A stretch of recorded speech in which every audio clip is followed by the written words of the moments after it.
Hey guys, আসসালামু আলাইকুম। কি অবস্থা আপনাদের? আশা করি সবাই অনেক ভালো আছেন। আমি অনেক ভালো আছি। অ্যান্ড ব্লগ শুরু করে দিলাম। আজকে রবিবার একটু অসুস্থ ছিলাম, এজন্য স্কুল যাইনি, এজন্য একটু লেট করে শুরু করছি। অ্যান্ড এখন অনেক রোদ। আজকে তারিখ কত? আজকে তারিখ হচ্ছে গাইজ, এক মিনিট। ও, আজকে তারিখ হচ্ছে 12ই মে, 1:59, মানে 2টা বাজতে আর 1 মিনিট বাকি। সো আর এখন বাজে হচ্ছে, বাজে তো কত বাজে বলেই দিয়েছি, 2টা বাজে। অ্যান্ড বাইরের রোদের অবস্থা আপনাদেরকে একটু দেখাই। ও ভাই, রোদ গাইজ, রোদ রোদ একদম ফাটিয়ে পড়তেছে। এত রোদ ভাই আমি জীবনে দেখি নাই, এত রোদ। শেড, মানুষ থাকবে কেমনে এত রোদে? কিছুদিন আগে অবশ্য রাজশাহীতে বৃষ্টি হয়েছিল রাত্রেবেলা। তো ওই বৃষ্টিটা অনেক কাজে লাগছিল। ওই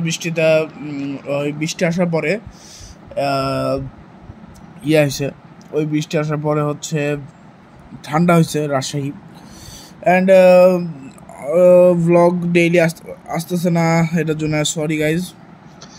অ্যান্ড এখন খাওয়া দাওয়া করছি, দুপুরে খাওয়া দাওয়া করছি, এখন একটু পরে গোসল করব। সো এই কাহিনী এখন। অ্যান্ড আজকে কোচিং যেতে হবে, কোচিংয়ে যাব।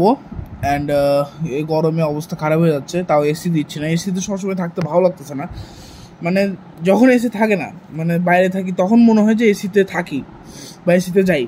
তো যখন ঘরে আসি তখন এই যে দুপুর টাইমে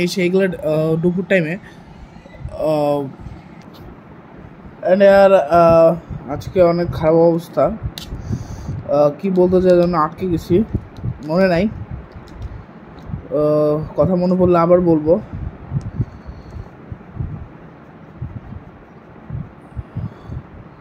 সো হচ্ছে এখন গোসল টোসল করবো। অ্যান্ড গাইজ, আপনাদের সাথে একটু পরে দেখা করছি। অ্যান্ড আমার চ্যানেলের সাবস্ক্রাইবার দেখছি যে বেড়ে যাচ্ছে। সো এটার জন্য আমার খুব ভালো লাগছে, থ্যাঙ্কস ফর দ্যাট। এভাবে আস্তে আস্তে মানুষ ছোট থেকেই বড় হয়। সো এই জিনিসটা আমার মধ্যে খুব কাজ করে যে ছোট থেকেই বড় হতে হবে।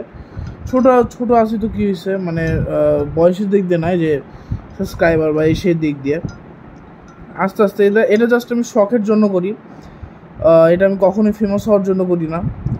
অ্যান্ড আমি এটা শখের জন্য করি, যে আমার জীবনের সকল টাইম আমি কবে কী করেছি এগুলো আমি যেন মনে রাখতে পারি। অ্যান্ড এগুলো দেখলেই মনে পড়ে যাবে। অ্যান্ড এগুলো আমার ভালোও লাগে।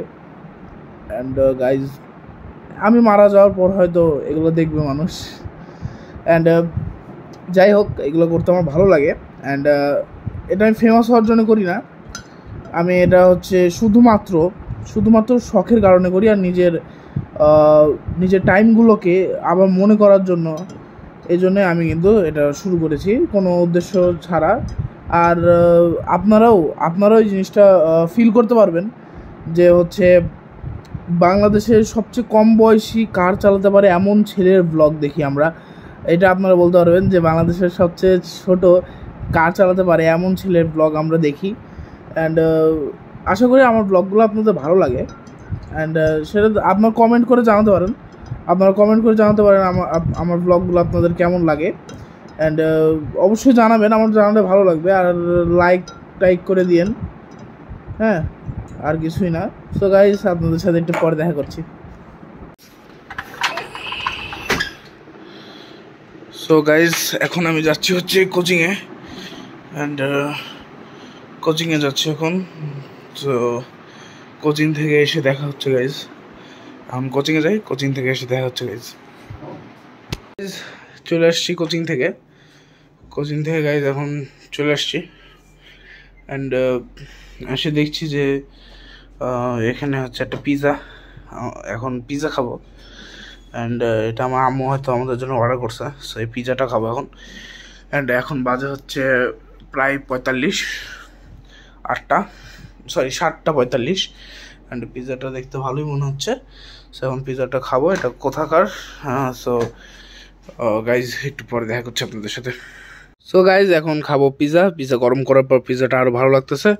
এখন খাবো পিৎজা অ্যান্ড হচ্ছে পিৎজা খাওয়ার পর আপনাদের সাথে দেখা করছি গাইজ। এই ব্লগটা এ পর্যন্ত ছিল। আশা করি সবার অনেক ভালো লেগেছে। ভালো লাগলে লাইক, শেয়ার, সাবস্ক্রাইব করবেন গাইজ। সো গাইজ আমার চ্যানেল সাবস্ক্রাইব করেন যদি আপনাদের গাড়ি, কার এসব বিষয়ে আপনাদের যদি আগ্রহ থাকে সাবস্ক্রাইব করতে পারেন। ওকে গাইজ, সো আসসালামু আলাইকুম, বাই বাই।